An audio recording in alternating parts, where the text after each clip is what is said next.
groundwater. So if we don't augment our groundwater reserves, if we don't protect our groundwater reserves, uh, there is there is no other way to fight the climate resilience or drought resilience we are facing directly, which we can see with the surface water.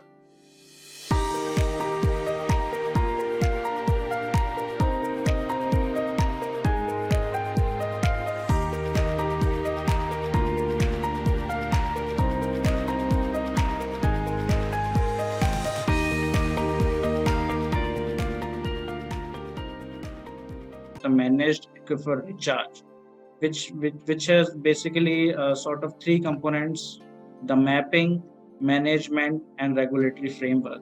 So the first thing is mapping, where you map the key groundwater sources, like you do a mapping or an inventory sort of thing for the bore wells, for the tube wells, for the open wells, so any kind of groundwater sources. Then we map the aquifer and we create a recharge plan. So there in an area, in an urban setup, especially, we say in the case of Hyderabad, we are withdrawing water from 200 feet, we are withdrawing water from 400 feet, we are withdrawing water even from 900 and 1000 feet, and there are different aquifers from which we are withdrawing water.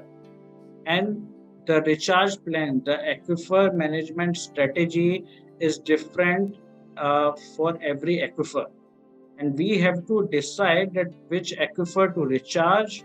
And it should be a strategy not for an individual thing. It should be a strategy on a larger basis, because say for an individual household, if they start doing rainwater harvesting, uh, say for 200 feet or 300 feet where they are withdrawing water from, but nearby there are larger buildings which are withdrawing much more water from the deeper aquifers.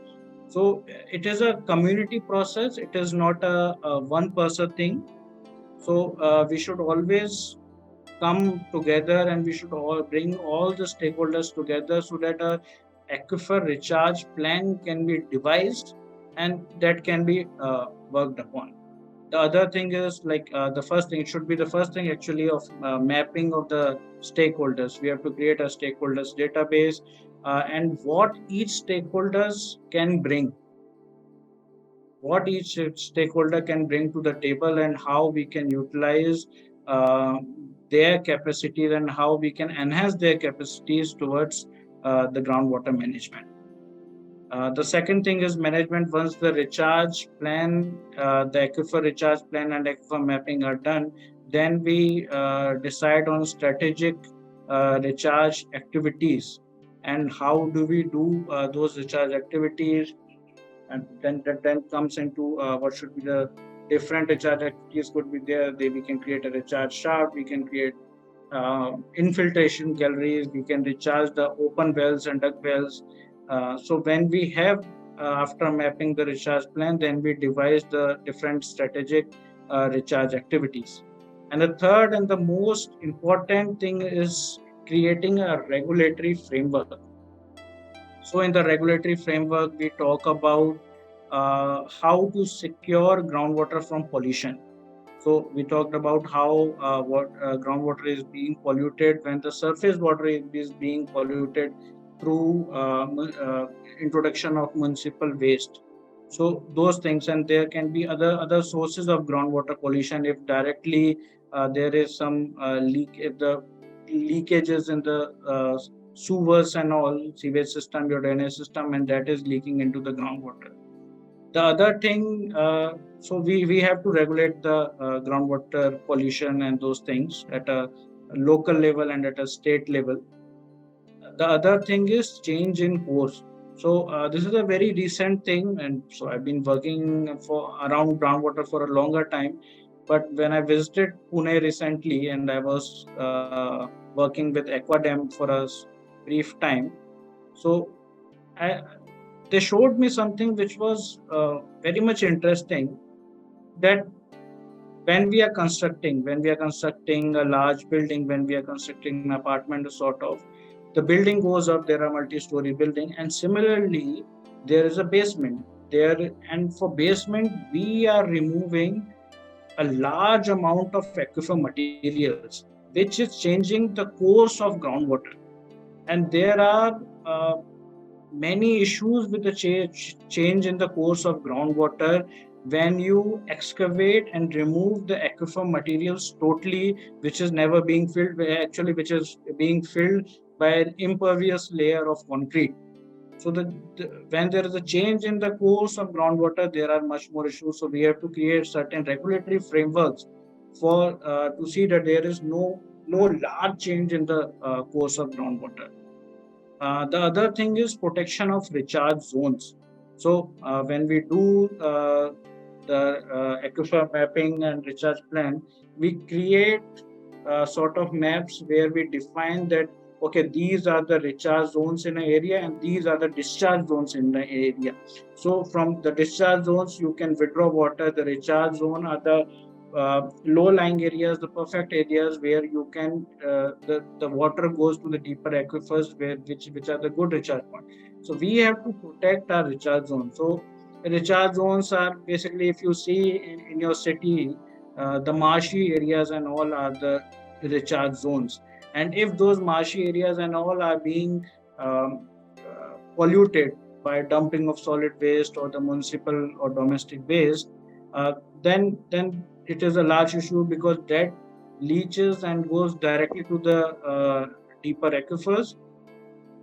Secondly, uh, if there is a layer of say a silt and something in those recharge zones, then water does not go down.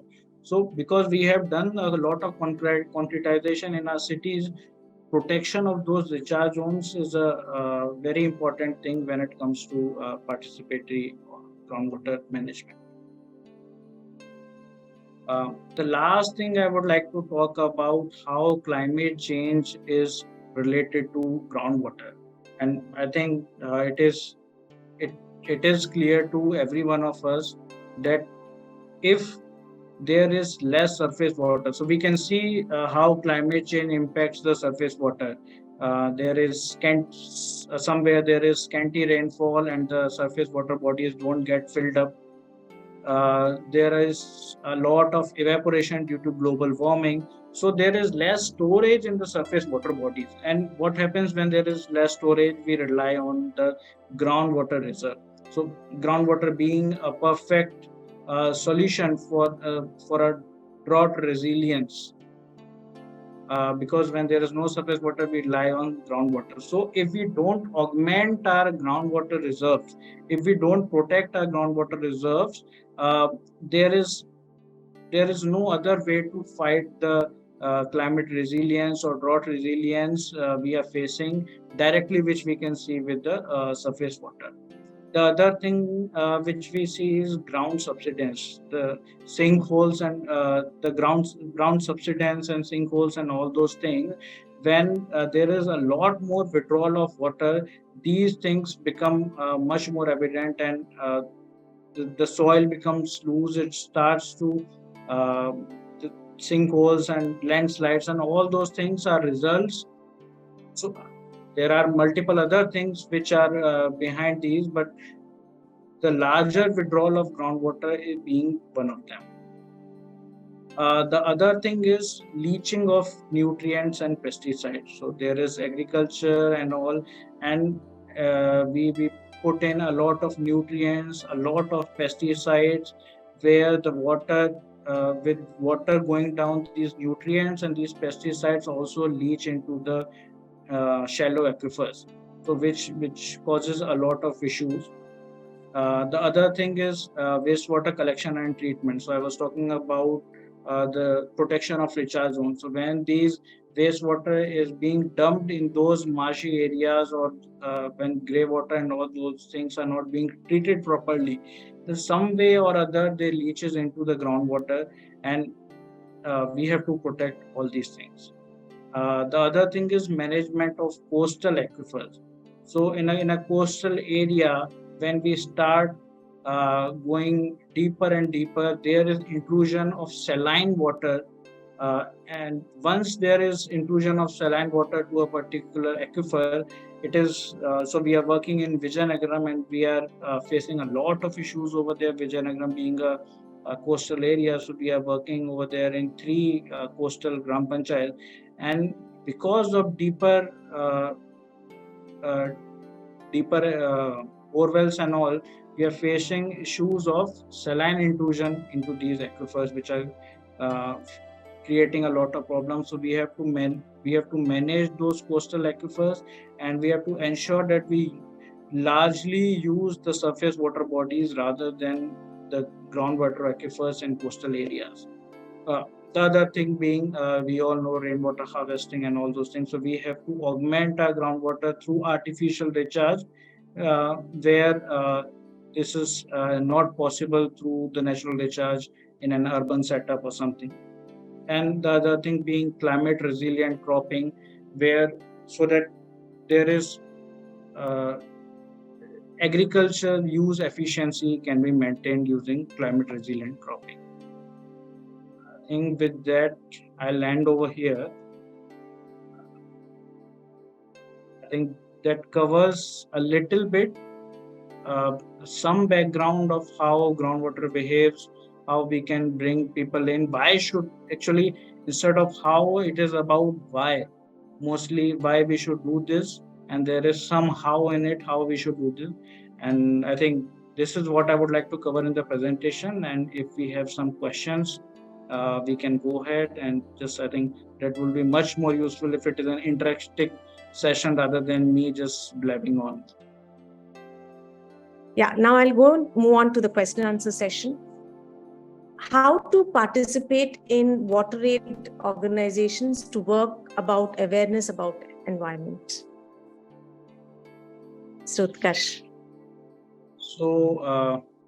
So actually, in an urban setup or even the rural setup also, we have community volunteers. So apart from the regular staff, we involve volunteers, the youth, the women especially, uh, to be involved in the processes which we do, may it be say water security planning or aquifer mapping.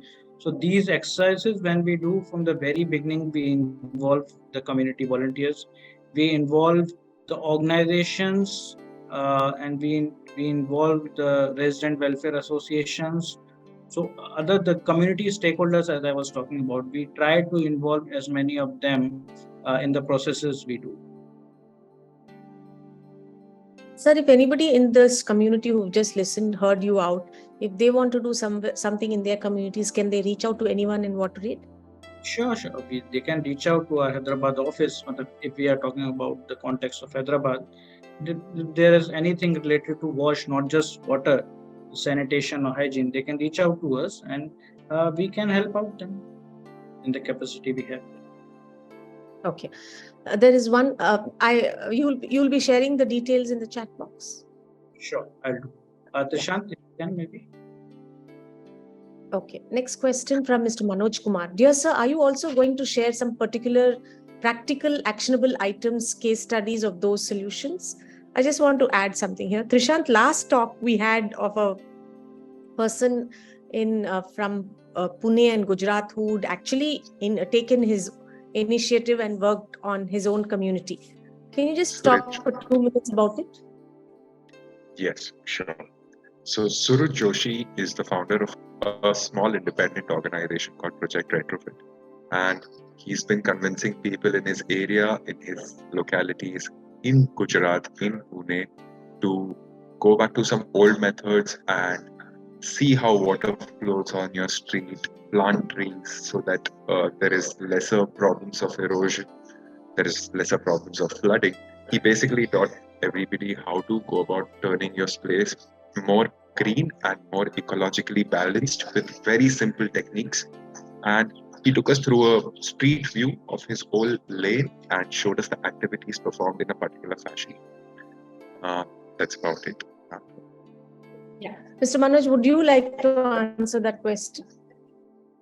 Sorry, Utkarsh, would you like to answer that question? Can you repeat the question again? Some practical, actionable items or case studies. Yeah, are you also going to share some? Yeah. So actually, we have, as WaterAid, we have just started working on these, but there are multiple other organizations. I was talking about Aquadam. There are other organizations in Hyderabad. Vasan is there, so who are working on participatory groundwater management. And I have some case studies I can share around. Not an issue. Can you share it now or later on? I'll share later on. I'll search and share. Okay. There is a question from Shmuel Shalmi from Israel. Actually, I have a few general questions. If we are willing to take your presentation outside of India, how, according to you, smart management of groundwater and aquifers can support resolution problems of water storage in poor and underdeveloped countries? In Let that him ask his question also. He wants to ask it himself. I'll let him answer. Can you unmute yourself, Mr. Shmuel? Yeah, I hear. You hear me? Yes. Okay, I want to ask you next question. How smart management of ground waters and aquifers can support resolution problems of poor and developing countries around the world, and firstly countries of Africa, Asia, like India, example, and Latin America. So I think that the context and the approach won't change anywhere. Just one more thing that what I mentioned in the presentation involving communities and all. The other thing I would like to mention is that we will have to go back to the shallow aquifer resources and the uh, surface water resources. So actually, what happened all over the world, I'm sure of India, but I believe all over the world, uh, we started going deeper into aquifers, deeper into the earth for the search of water.